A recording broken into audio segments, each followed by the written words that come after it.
सम्भाषणसन्देशसंस्कृतमासपत्रिकायां प्रकाशितानां बालकथानां ध्वनिप्रसारणम् इदं बालमोदिनी इति।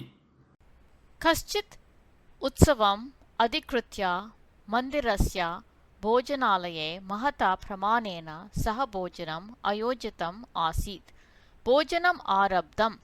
साम्प्रदायिकरीत्या भोजनालये भूमौ पङ्क्तिरूपेण कदलीदलानि स्थापितानि आसन्। तत्पुरतः जनाः उपविश्य खादन्ति स्म। भोज्यपदार्थानां भागत्वेन बीजोपेतपक्वाम्रफलनिर्मितः कश्चन पदार्थविशेषः आसीत्। कश्चित् भक्ष्यलोलुपः आम्रफलं हस्तेन सम्पीड्य तस्य रसम् आस्वादयन् आसीत्। तदा आम्रफलस्य बीजं तस्य हस्तात् कलितं सत् पार्श्वे उपविष्टस्य दला न्यपतत्। एतेन भक्ष्यलोलुपस्य वदनं म्लानम् अभवत्।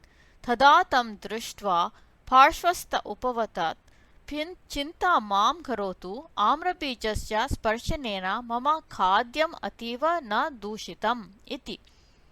तदा भक्ष्यलोलुपः अकथयत्, मम दुःखस्य कारणम् अन्यदस्ति।